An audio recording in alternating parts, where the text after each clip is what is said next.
Welcome to the Transforming Matters podcast, where ordinary women do the extraordinary. I'm so grateful and honored today to have Vero León here. She is a medicine woman, a shaman, a mother, and honestly, one of the most inspiring women I have ever met in my life. I had the honor of being in her community healing center in Peru. And so let's just dive right into it. Welcome, Vero. Hi, thank you so much. Thank you so much for being here. For inviting me. Thank you. So, yeah, Vero, you work with plant medicine. So maybe we start with talking a little bit about the plant medicine you work with and the ones that you're connected with, just to give a little intro. Okay, so plant medicine is a completely new story, something that I didn't know before coming to Peru. And if I would say, okay, this out of this world. It's basically the idea is taking master plants that people here in Peru have been taking for thousands of years to heal your spirit, to heal the emotional roots of everything that you live, any sickness that you could have, any outcome of your life, relationships, like everything that you reflect in the outside, something that comes from the inside.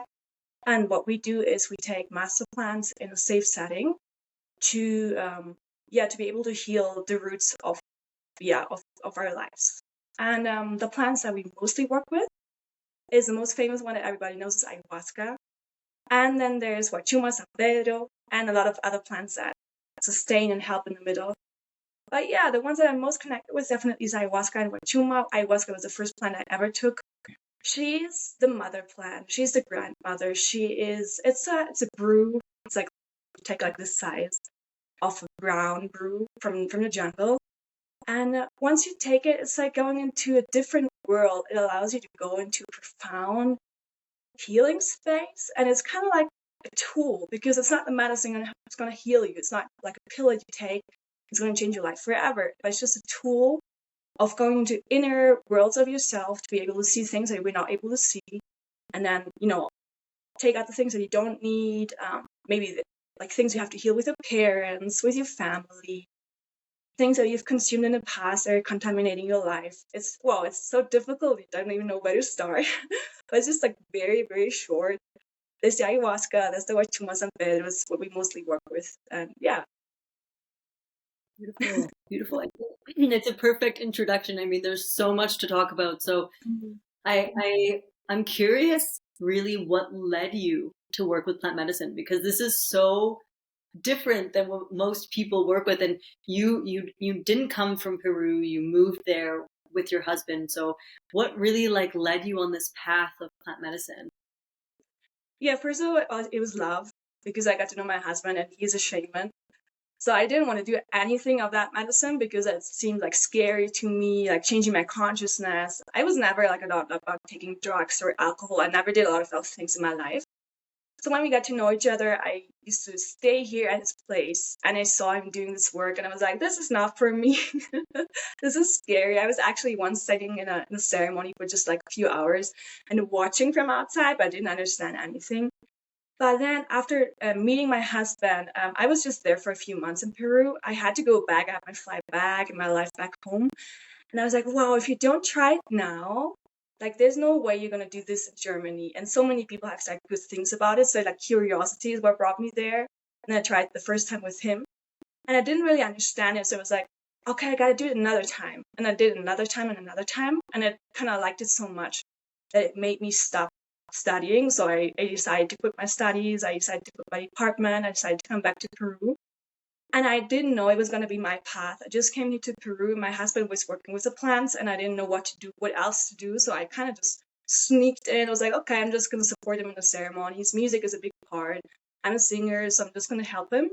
And I think it took me about like 2 or 3 years to actually realize that his path is also my path because I was always like a long time rejecting it or saying, okay, this is just yours and I'm just helping, but it has nothing to do with myself until I realized that it has to do something with myself and it is my path, but it was just a different way of getting there. It's not something that I chose. I think it's the closest what you can call to destiny because I would have never, ever in my life, ever chosen to be what I'm now. Yeah, but life just put me there and it was like, this is your path take it.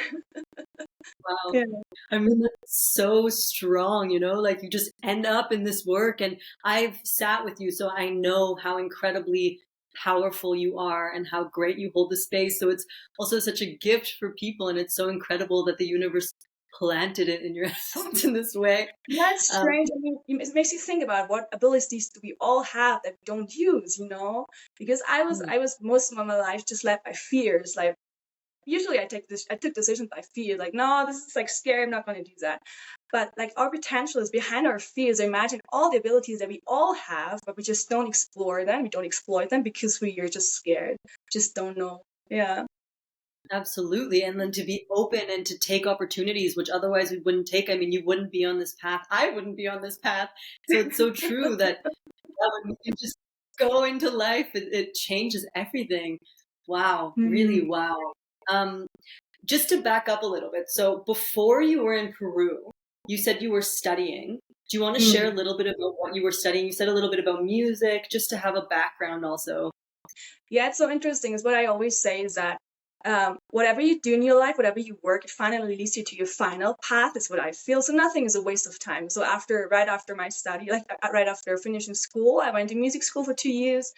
It doesn't really serve you like what I just it did serve me in life, but like what do you the degree that you receive, it doesn't serve you at all. But I just did it, and then I went traveling for a year, and then I started to study psychology because I did want to help people, and I knew I was good like speaking with people. But when I was in my studies, I was like, wow, this is not what was really interesting for me. I have an idea of what psychology is going to be, but eventually I did it to finally like be able to do something else after that. So I knew I was not going to stick with that. It was just something, yeah. I just didn't know what else to do. And it's Mm. interesting how the music and the psychology now blends together in what I'm doing because it's music and psychology just on a way profounder, deeper level. Yeah.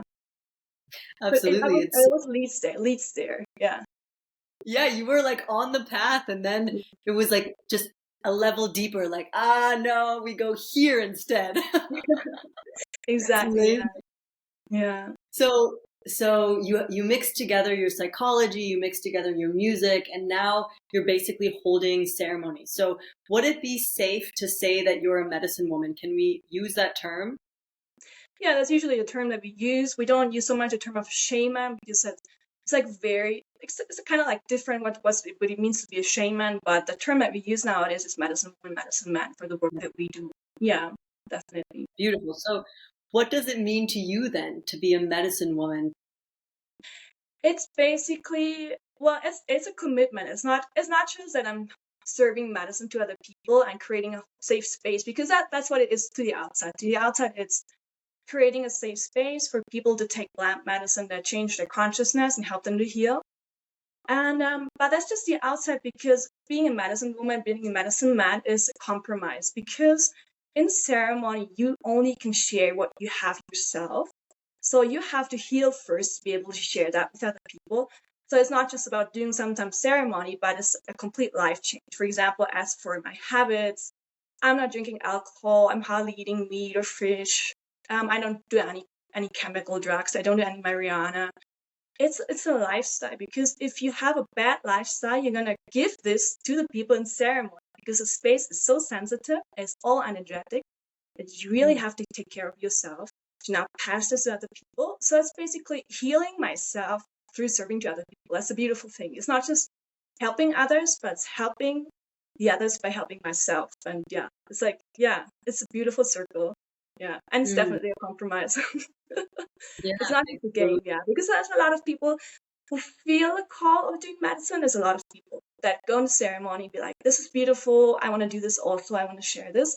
But they're not yet ready to compromise. And it's not so easy. It's not like, oh, yeah, I've done this like 5 times. I can share it now. It takes a lot of time of training. So until I did my own ceremonies without my husband, it took me like 4 years or 5 years of training and sitting there and being in ceremonies and serving. Because people sometimes think, okay, I'm going to do like 3 months of working with somebody and then I'm going to serve a medicine, but it's not that easy. Yeah. Mm. Mm. Absolutely. I mean, I only have a glimpse into your world. I was there for a few weeks, and I felt the space that you created and how deep it is and the transformations that happen. And to hold a space like that, I think it requires an immense amount of trust and strength and also vulnerability. Like it's a really incredible space. Mm. So yeah, I mean, I get what you're saying, that it's not for everybody, and that you have to also be careful with who you work with. Also as Definitely. someone in Mm. medicine. Mm. Yeah. Yeah, there's a lot of shamans out there, and that's always why I tell people to like go with recommendations, either that or to really get to know the person, because you can only get to where the shaman has already got, like to say it like this, you can only heal through the medicine what the other person has already healed. So how I would explain it is the medicine itself is sacred and it's divine, but we as people who serve the medicine is kind of like a channel. So you imagine yourself as like a tube, and if there's like a lot of dirt in there, like this is also your channel, you want to give this to the other people. So it's not just, it does matter a lot who you take medicine with, definitely. Yeah, you should be quite careful about that. Yeah, but it's also Yeah. super important to mention again, that it's not safe to do it by yourself, because there's people who like, okay, they sell ayahuasca online. You can get all those medicines online. You can just get them, but it's definitely not safe at all to do it by yourself, because it's like you never know what's going to happen. This is what happens to me in ceremony every time. And as you were mentioning, talking about the trust, I mean, I serve this medicine to like 10 different people in a session, and you just don't know what's going to happen. So you need a lot of trust in your abilities, and being able to speak with the spirits and to read the space, to actually know what to do in which moment. And it's definitely not good to do it by yourself. I've seen some examples of people trying to do it by themselves, but yeah, it's a little bit difficult. Also, one thing that I need to mention is that we receive messages through the medicine. But again, we have our emotions, we have our things, we have our past. So sometimes we just receive messages that are the truth, that are really divine and real. And sometimes we just receive messages that are not the truth. So I've heard people Mhm. saying, oh, Wachuma spirit told me that I should be a ceremony leader, that I should be a medicine man. But it's not Wachuma telling you this. It's like you wanting to be that, and the interpretation of the message. So especially if you're working on yourself, or you're just by yourself and you don't have anybody who will tell you whether this is right or wrong, you could fall into that, like believing that everything you receive is truth and like feeling like God. Yeah, it's kind of difficult. It's always good to double check with somebody else. That's the reason why it's awesome for me to not work by myself as a medicine woman, but to work with my husband who's doing the same thing. Because sometimes I got like on a certain path and it was like, this is the truth. This is how you gotta do it. And then he comes and brings me back down to earth and says like, no, it's not the way. And it's so important to have somebody who's doing that. Yeah. Because I think it's a big advantage of working in a couple. Because I've sometimes seen it in other shamans or like medicine men. They've been working for like many years, but they're like, okay, this is my path. This is the way I'm going to do it. I'm not going to do it any other way. And they're kind of closed. Like they don't open up to new ideas or new possibilities because they think they own the truth. Yeah. Mm. Absolutely. Wow. There was so much in that, and I'm so grateful. And there's so much to pick apart from it. So I think I want to first start with, you mentioned like, it depends also on the medicine person where they've gone. And so I'm also curious with you and with your experience with plant medicine in your own journey, how that has looked like, and the healing that you've had through the plant medicine. Oh yeah. Oh, that's a long story. It's like a never-ending story. I mean, first of all, always as any medicine woman and medicine man, you have to work on yourself. So what you always do at the beginning is take a lot of medicine, take full doses, go to ceremonies, go to different shamans, go to different medicine mans. And for me, wow, it's so difficult. I could just mention that I'm now a different person, and I can only say that it's thanks to plant medicine and thanks to my own effort. As I mentioned, medicine's not going to do the work for you. You got to do your own work, and medicine is just going to give the impulse, but it does push a lot. It does help a lot to increase the healing.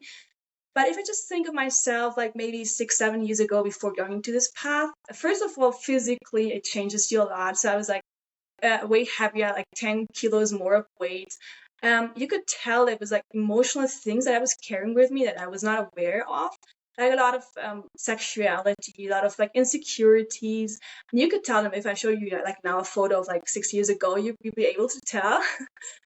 And yeah, it's like so many things. I learned so much about trust, like trust in life. not just, having to control everything from where I am, but being able to let go more and trust in that whenever a situation is going to come up, I'll be able to fix it, or somebody's going to be there who knows how to fix it. So that's what I learned a lot. And I learned a lot about like reading the signals of the universe, because usually we're kind of blind. I was absolutely blind.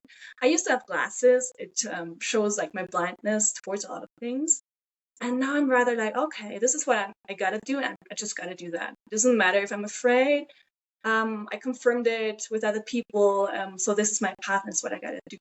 So it's like super difficult to put it just in a few words, all the healing that the medicine gave to me. And I think it's never ending. It's never ending, really. I think you can get to a certain point taking medicine yourself, going to other people, to other medicine men, and to heal yourself. It only gets you to a certain point. And once you're at this point, you got to start serving to other people to keep on healing. So now I'm healing through the medicine, through my serving, but in a different way. I'm learning how to share with others. I'm learning how to approach people, how to have the security to stand in front of somebody, do massage, do Reiki, to know what to do, to know how to give. And I'm learning how to be in ceremony with my husband, with my child. It's like a new learning. It's not so difficult anymore, because the learning at the beginning, the healing is quite difficult. It's a lot of purging, like physical purging. It's a lot of, resistance, a lot of control. But once you get through all this, it's like easier. You said, oh, okay, this is the message. I'm just going to do that. Because a lot of times we receive messages from the universe the whole time, what to do. But we just like, oops, I didn't see that. Oops, I didn't want to hear that. So we can't ignore it until like the worst that can happen is like an accident. So if you ever had an accident in your life, it's because you just constantly ignored the messages of the universe, and the universe was like, okay, now you got the accident, or now you got like the cancer or whatever. This is like the end point. Like, okay, you didn't listen to it. Now you have to listen to it. Yeah. It's incredible. It makes me think a lot about like our intuition. And I don't know, of course, with men, it's also there. But as a woman, when you speak, I think a lot about like you really listen to your intuition to go into the medicine world. And it wasn't so easy, right? Like it took a lot of courage and strength. And then also being a medicine woman, it sounds also like a big part of it is this intuition, like actually connecting and knowing where the truth is and where it isn't, which is so tricky sometimes to really feel into that. Like, okay, is this a clear message? Should I listen to this? And I know in ceremony, like I've seen you, and I was always so, blown away by your ability to read a situation and give the right impulses. So I don't know if that resonates with you about this intuition, this growing the intuition, and also for you, how it's been to grow this trust or intuition. Yeah, I think it's so important. I mean, it's not just all intuition, it's also experience. I think it's the mixture, because intuition a lot of times comes from our emotions. And again, we have to be careful to reflect whether it's a good emotion, whether it's like maybe a negative emotion, it's not the truth. So I think it's important to like balance the intuition also with the mind and with intelligence. So experience is a good thing, just knowing if a certain situation appears and you have like 5 different tools of which to choose from. And it's like, okay, I'm just going to do that. But sometimes intuition is just also something that you can't explain, as you mentioned it. Sometimes you feel like, okay, I feel like you've got a problem with your father. And then the other person like, that's true. How did you know that? It's like, I don't know. I just felt this. But it takes a lot. Yeah, it takes a lot of courage still for me to know that the intuition is right. Because sometimes you just think, oh, it's just, my mind making up things. But yeah, it's kind of difficult. It's something that I'm still learning, to be honest. It's something that my husband has trained like way more, which is like the connection to receive clear messages from spirit or from like a universal force that are the truth. And I'm still like learning about that, but definitely it's important, to follow this voice, especially if you don't know what to do. Because sometimes there's situations that you've never come across before. Like, what am I gonna do? And then sometimes in these situations, if I just don't know what to do in ceremony, what I would do is take like more medicine, because the medicine helps to increase the intuition and helps to cleanse my channel. So in situations, I can always take more medicine. That's like my backup. Yeah. I love that. I also love that you bring in the mind and experience, like it's not just the feeling, but it's also the experience that you have and the Mm. fact that you've done this so many times and you have a whole host of experience where you can actually use Yeah. that wisdom. Yeah, you can tell in ceremony, for example. I mean, we've done like hundreds of ceremonies, but then people come like first time ever, and they're in the process, and I'm approach them and I say, okay, you need a cleanse, and I can tell that I need a cleanse because I can see it physically. I can see they're in a bad state, and I've just done it like hundreds of times, and I know they need a cleanse. And then the person be like, no, my feeling, my intuition is telling me not to receive a cleanse now. I was like, okay, this is not your intuition. This is just your fear. This is just you thinking you know what you need, but just by experience and also from like being able to see that from outside, I know that you need a cleanse. So that's like where you can definitely tell the person is just led by the fears and is blocking their own path because the cleanse would help them so much. And then I think, okay, this is just a reflection because the way we live a ceremony is a reflection of the way that we live our life.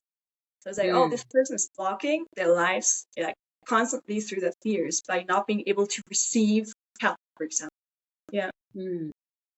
Wow, that's so deep, really. And just thinking about this fear, I think a lot of us carry around fear. And I think also when it comes to medicine, it's such a different world for so many people. And Mm. so, I think that there's, of course, like you said, there might be a calling that you feel like, okay, I want to do this, and that's important to listen to. But also, I wonder in your experience, like we're talking about this openly and lots of people are listening. And so also just from your experience, like who can work with medicine and what should you be careful of when you, or if you want to try medicine, for example? Mm.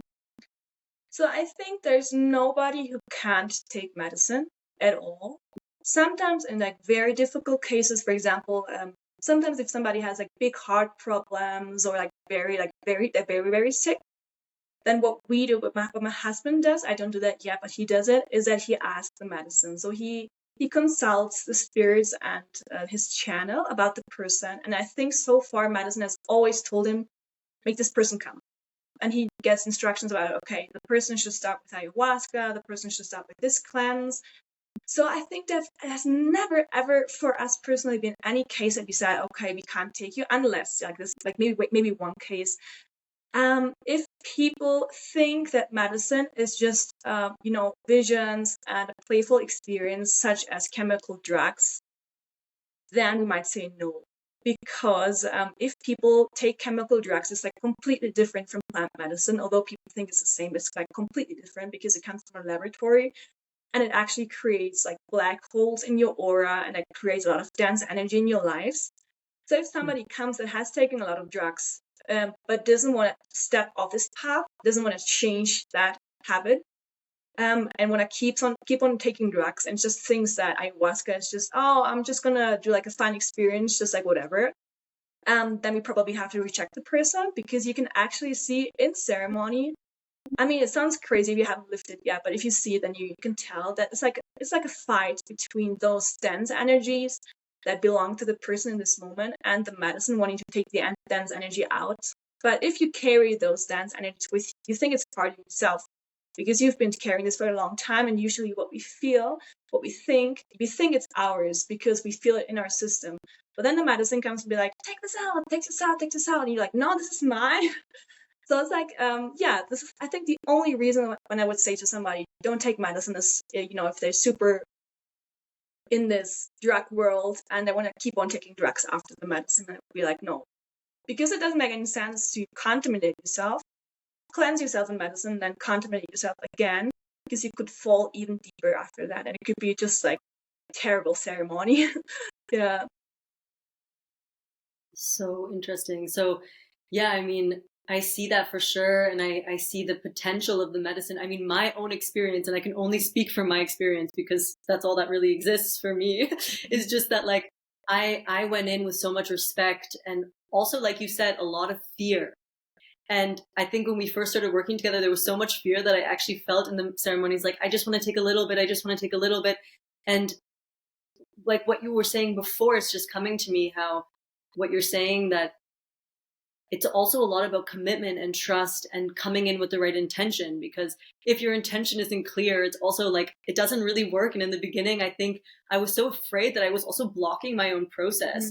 And it took so many times of really like, okay, I'm trusting this process and also allowing it and taking more medicine instead of holding back, which to me was the scariest thing I've ever done, because I felt like this is too much already. But then to also trust you and to trust the process and accept that actually it can help even in the fear. It's also really interesting. Yeah, fear is interesting because fear can help us. Fear can help us in some situations and can be like a warning sign. For example, oh, I've got to go to the dentist at this hour. I'm afraid to miss my time. I mean, it makes sense. It's just real. But I think what helps a lot is to ground your emotions down with your mind, to actually see the fear. And then what I always say is like literally I say, okay, invite the fear into your house, serve it a coffee, serve it a cake, and then like let the fear speak. And then fear be like, okay, wow, I don't want to do this. It's like scary. I will lose control. And then you sit in on a table with fear, and then you invite your consciousness to the table and be like, okay, let's see this like from a neutral perspective. Does it make sense? Does it not make sense? So if you're afraid, then you can just, research more about the medicine or speak with the medicine man before. But if you were somebody who has worked with thousands of people before and has like good recommendation, somebody who's taking medicine with this person, then you generally know by logic that nothing's going to happen to you. Even if you're having a hard time, even if it's difficult to see in the side of yourself, it's kind of good to ground down your fears and be like, okay, this is fear. This is real. This doesn't make any sense. So this is what helps me. To not just be driven by the fear, not just be like in the fear, but yeah, okay, this is the truth. This could actually potentially happen. Doesn't make any sense. Yeah. Yeah, wow. I mean, absolutely. To actually see what the reality of the situation is and to take a real scope, like, okay, what's really going on? But it's so interesting when you say it, because of course you're like, okay, I know it's fine, but when you're in it, that it's also the fear gets so loud that to really do that, I think it requires a lot of trust and maybe also a lot of practice, but it's definitely possible. It's definitely possible. Oh, yeah. And in these moments, we would, for example, work with the medicine of rapé, which is tobacco-based powder. Because what rapé does, it grounds you down. It grounds down your thoughts. It grounds down your fears, also your emotions. So in this case, yeah, I know this feeling when like the emotions are overwhelming. You're not able to think clear. You're not able to take a good decision just because the emotions are too big. And then you just cleanse. Yeah, you just do a cleanse with rapé. You ground down your emotions and be like, oh, okay, I'm back. Yeah, but sometimes you just need that because you're just like too emotional, which I understand. Yeah, just the way we are. Yeah. Do you want to explain a little bit what rapé is for people who maybe don't know what it is? Yeah, so rapé is a powder, a medicine. It comes originally from the Amazon in Brazil. It's based on tobacco, so it's basically tobacco and powder, and it has a mixture of different plants, usually ashes of different plants. So you can have hundreds of different types of rapé. For example, you can have mint rapé, which is tobacco powder and mint powder, and or rapé from any plants in the Amazon. And yeah, what it is used for? Well, first of all, it's blown into your nose, which sounds like super strange if you've never done it before. But you have an applicator. You can either serve it to yourself or you can be served by another person. You serve it in the applicator, which is like a little tube, and you blow it into the nose of the person. And it's like very important to do both sides because you can tell physically and energetically how you cleanse it first half of your body and then the second half of your body. And it's quite short, so usually it takes like around 10 minutes or so. But just like with any medicine, it's impossible to say how it's going to work for you personally because, this is your story, this is the medicine, and you together, you do something very unique. So you are never able to tell how somebody's first experience with ayahuasca or with rapé is going to be. But what it generally does, like just to speak like generally, is sometimes you feel a little bit dizzy, sometimes you feel some pain or like a tear coming down from your eye. And it's browning and cleaning your mind because our mind creates a lot of emotions. Our mind tells us things based on our experience in the past, and it creates fears and it creates emotions in our stomach and our solar plexus. And what the rapé does is just grounds it. So it's tobacco grounds, tobacco cleanses, and you can use it in a daily setting. Always be conscious of it. Always making a prayer. If you need it in your daily life, we use it a lot in ceremonies because it just helps to clear blockages and fears. And it's like an assisting medicine to the other traditional medicines. Beautiful. Thank you for sharing that. I know it's helped me so much. And I wonder also for you, because you're on such an incredible path, if there is fear or doubts that come up still for you, and if like things like rapé really help you in that process, or what that looks like for you. Oh yeah, there's definitely fears coming up. Just speaking in front of a camera, which I'm not used to, is a fear that was coming up this morning. And I was doing the same thing, it was like grounding it down. I was like, okay, this is not going to change my life. Even if you're nervous, it's okay. Just like grounding down your fears is helping me a lot. Breathing, just like meditating or Reiki to myself helps a lot to ground down my fears. And just sometimes you also need time. Sometimes it's just not the moment. If you're like pushing too much, if it's like forcing too much, it's also maybe just not the right timing. But we're just all human. We always fears. I remember my husband is like the most confident person that I know, and I once spoke with him and I was like, how do you always know what to do? And he was like, I don't always know what to do. But it just seems like it to the outside. But it's just training, to be calm and then trust, and that whenever the situation is going to occur, you're going to find the solution. But I think we're all humans and we all have this. But every time it's less. That's a good thing. And every time it's easier to work with it and be like, okay, I know this feeling. I know how to work with it. But meditation grounds a lot for me. Try not to do rapé too much, because just talking about that, it can become an addiction if you use it like every day, like 10 times. I know people do that. But it's important to actually sit with your emotions, not just push them away. And but we're just all human. That's a good thing. I think it's very important to speak about that whoever is going to be the medicine man, because sometimes, people, they expect medicine man, medicine women to be different from who I am or who my husband is, just because we're young. I'm blonde. I'm European. I'm not Peruvian. So I remember being in the situations when people came into my ceremonies. They were like, oh, I thought you were like 50 and I thought you were like Peruvian. I was like, no, I'm not. And it's this concept that we sometimes put the medicine man, the shaman, in like a big, I don't know, idea of what we think it is, like a big savior, and he has these big feathers and the huge jewelry, and he doesn't speak any English, just Quechua, I don't know, this is like those stereotypes of what we want them to be. But I think it's so important for medicine man, medicine woman to be also transparent, to be vulnerable, and to actually accept that you also have your process, that you also have your fears and also have your emotions to heal on, to work on. Obviously, when you're serving, this is not the moment. When you're helping other people, it's like, okay, I'm there for the other people, but also it's important at the same time that we're just humans. Yeah.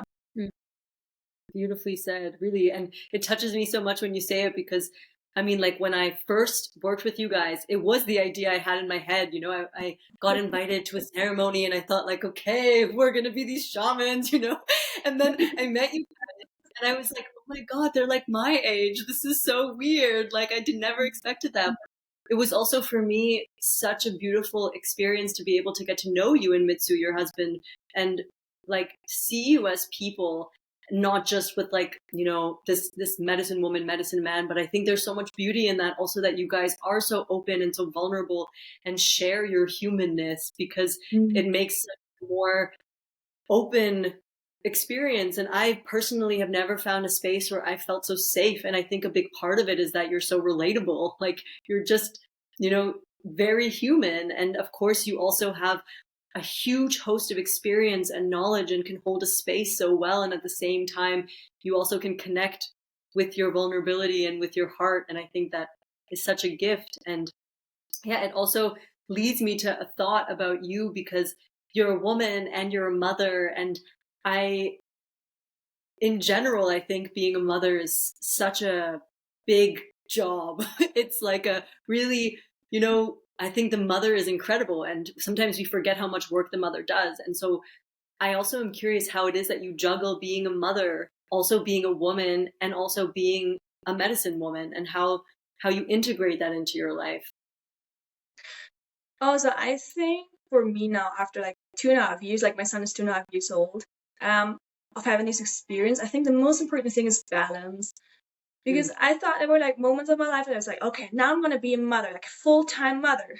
And it just didn't fulfill me. It brought me to points of where I just couldn't do it emotionally, mentally. And I was like, I want to also fulfill myself in my work. I also want to do like the medicine experience. And I also need time for myself. And I also want to be a friend and not just a mother the whole time.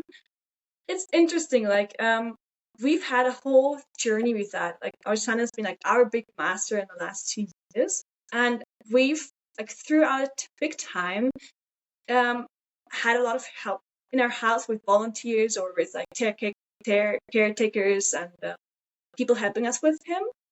But we just recently had an experience. It was like okay, you didn't get the message, now you get the accident point thing.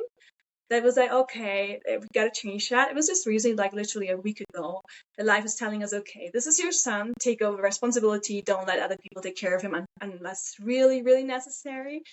So we kind of since then are like doing the work on our child like half, which is like so important, which I was longing for a long time ago. I think it's the only way how it can work. I think it's got to be like this. We have in our concepts of this world that the mother's got to be there and the father's like sustainer of the family. But I think for me, also be able to do my work and also fulfill myself in my work, it's so important to have a partner that actually supports you also with the childcare and takes over his part. Because only if he takes over his part, I can do my part. And yeah, like last week, I felt a lot within myself. Sometimes I was falling back into the role of the mother, which can sometimes also be like you hide yourself behind the child, and the child is going to be excused. No, I can't, I can't do this thing, which seems scary to me because I'm a mother and I gotta take care of my child. Then I was like, okay, stop. If you want your husband to step in and help with your child, you also have to step in the work and do the medicine work. Because otherwise, I'd just be like, no, I'm just a mother and you do the difficult things. But so he was encouraging me to like step more into, okay, this is also my business. I also got to do the work, which is not just the ceremonies, but also like publicity and speaking with people and interviews and whatever. Yeah, so it's a big balance thing. It's not always easy, but it's a big teacher. Like having a child is a big, big, big teacher. Yeah. Definitely. I mean, I only had a glimpse into your life with your child, and he's a beautiful, beautiful soul with a lot of energy. And I can see that, yeah, especially when you're doing this work, it's finding the balance and learning where you can. I really commend and take my hat off to you guys, really, really. And to paint a picture, so I don't know, for the people who are listening, just to paint a picture of what your community looks like, do you want to kind of give a little glimpse of what's going on there? Sure, yeah. So it's basically it's our house. It's two houses, to speak physically. And we at one point decided that we don't want to just live by ourselves, but we want to live and share with more people to create a community lifestyle, because I think that's what we're all longing for, because we kind of got to isolate ourselves in small families without the grandparents and just in our own houses and have like huge houses for like 3 people.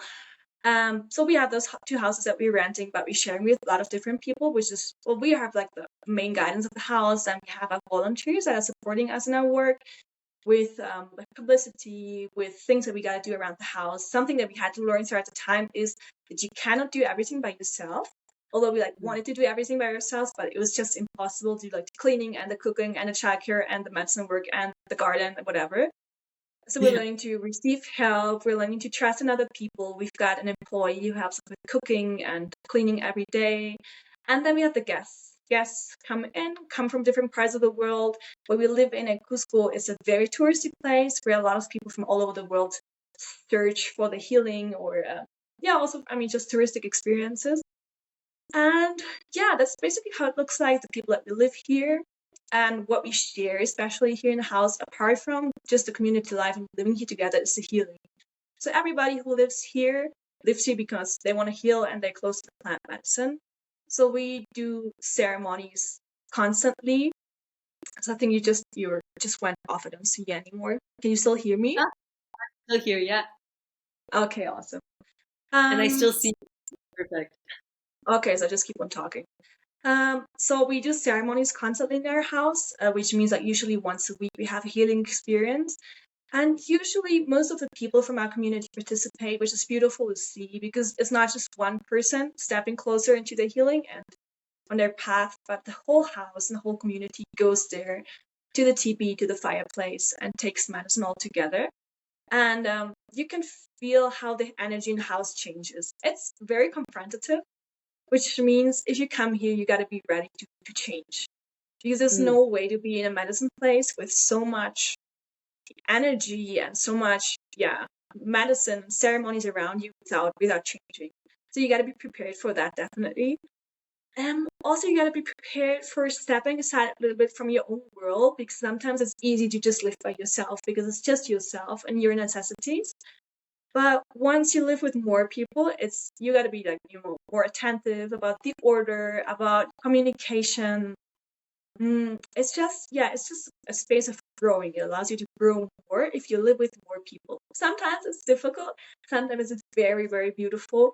But it's always going to be the way that I would like to live. To just share my life with more than just my closest family. I love it. I mean, I was there for a few weeks with my husband and a friend of ours, and the space is so beautiful, and it's surrounded by beautiful mountains everywhere, and I think it's so incredibly powerful also that not only like what you said before about being a medicine woman, it also means living it.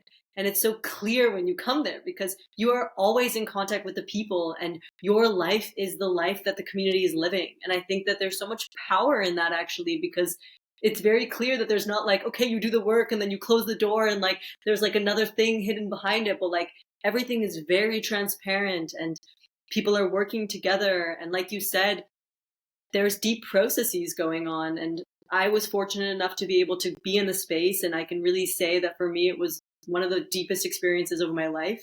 And a big part of it is, I think, how the space is set up and that you guys hold the space so well. You forgot to mention one thing that you also have. How many cats living there? Is it 14? No, not anymore. It used to be more. It's like 9 cats at the moment. 9. Okay. Yeah, I love it's our motto. It's like our connection. I feel like the cats come from a different planet and we're all connected to that. They have a very healing energy, the cats. And I mean, the name of our place is called Michi Hampi, which in Quechua means cat medicine. And it's because, it's the transformative energy of the cats. They're just so intelligent. They're just so independent and so healing.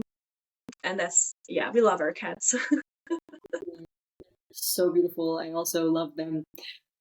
Yeah. Wow. So now I'm reflecting because I'm reflecting on my time there and everything you were saying and this beautiful space and these amazing experiences that people go through. And I think something that is really on my mind is about integration because, I don't know what it's like for you, but for me going through these experiences, being in a space that's so powerful and having such profound experiences, I would say, I think it also requires a level of integration afterwards, especially, I mean, when I was there, it was one thing because you're so held by this space and the community that I almost felt like there was no need for such intense integration. But coming back then into Germany, for example, or to Canada, I feel in myself that there is like a need for integration. And I'm curious what your thoughts are about that.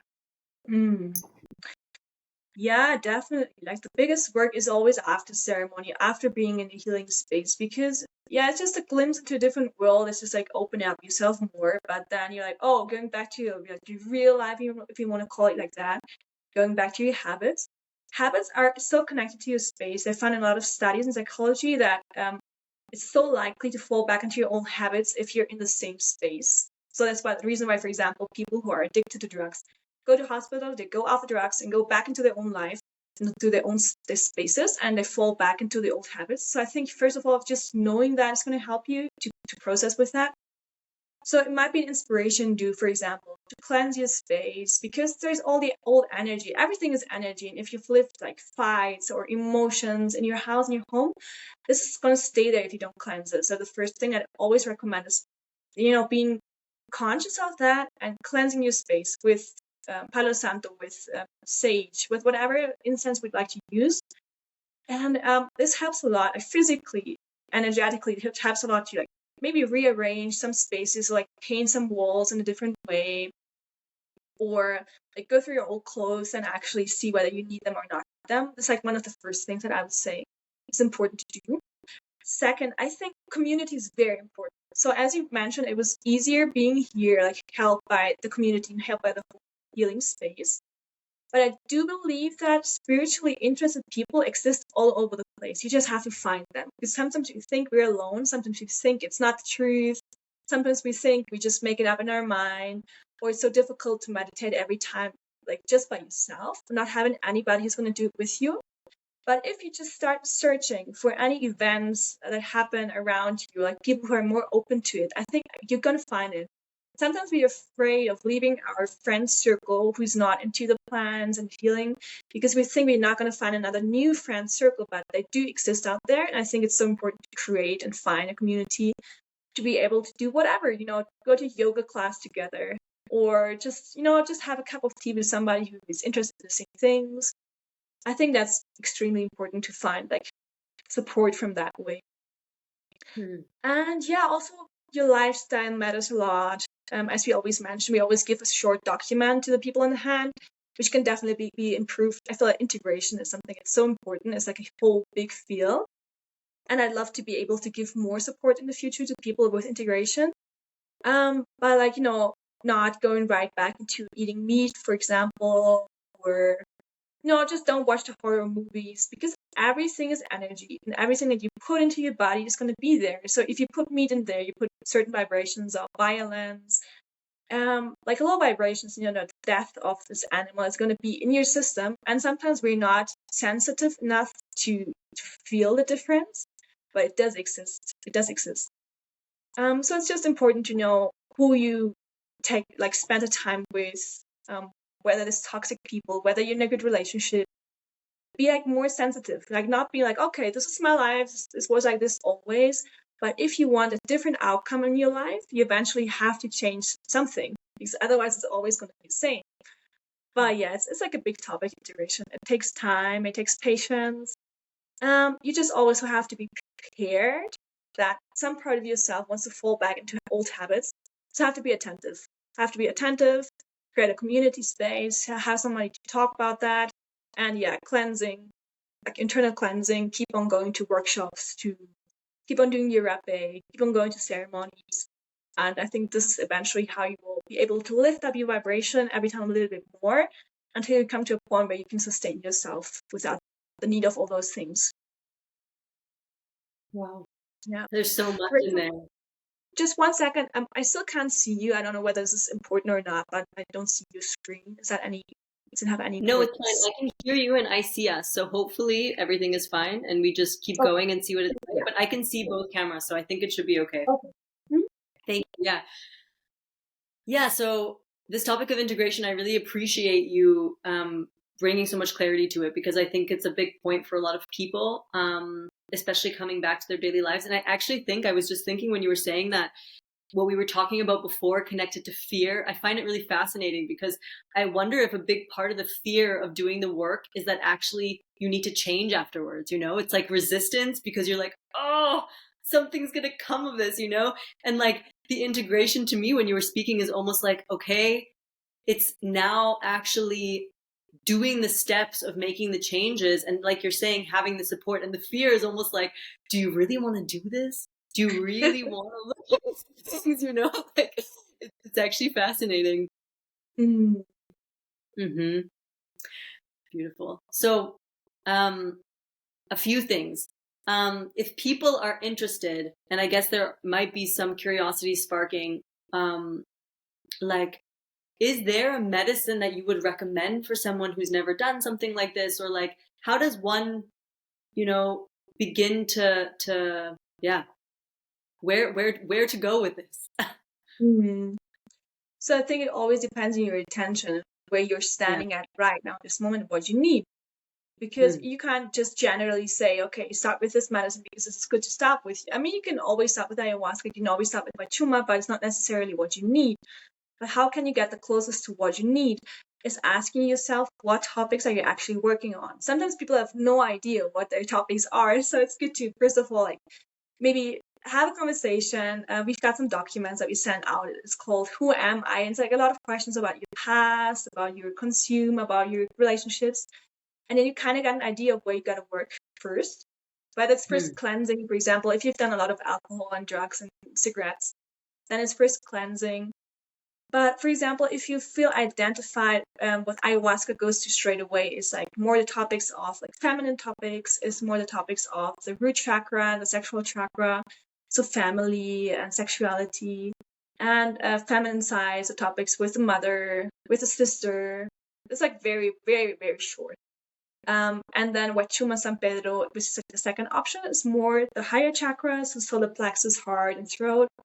And it's more the masculine side, it's more authority, relationships with other people, more this plane here, while the ayahuasca is more like the underworld, and own empowerment, real being. So it's just a few keywords that kind of give you an idea of where to work at. So it's like usually it's like two options of why you would choose certain medicine. Like one reason is, okay, you just feel the call. You just feel called to ayahuasca. You really, really want to do this. Okay, then just go with it. On the other thing is you just want to start with something, you have no idea where. So one indicator can be, okay, I'm in Peru, for example, at this month. I'm there anyways. And exactly at the time that I'm there is a Wachuma ceremony.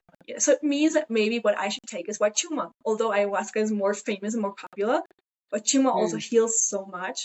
So just like, like synchronicities can give you an idea. Or like you keep on searching on the internet and you just speak with another person who had a Wachuma experience. So this kind of gives you like hints on where to go. And if you have really no idea, then just speak with us and be like, okay, this is what I want to work on. This is my topics. And then I recommend you, for example, a certain ceremony.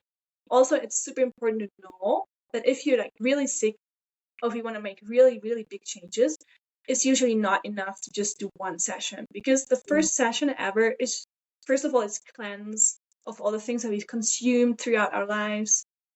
And yes, I mean, some people just need one session, but some people definitely need more, especially if you're like sick, can have like, I don't know, cancer or whatever, like big sickness, then you actually get treatment, and preferably be out of your own space. Like be here in Peru, be away from your home, and be here for like a month, 2 months. So it depends on what you need. It depends on your intention. And so people could connect with you guys, like, and ask these questions and find resolve with that. Yeah, exactly. Beautiful. What's the best way to get in contact with you if people are interested? You can write on our Instagram page or on our WhatsApp. Yeah, any of those is fine. Perfect. I'll add it and share it to the show notes. And before I end, I would be very curious to just open the stage for you if you wanted to share a story or an experience that you think could resonate with people about medicine. I know it's a very general thing, but anything that comes to you that you would like to share. Oh, well, it's a very general question.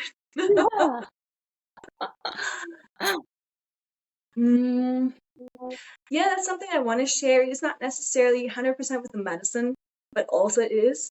It has to do with our son, with our child.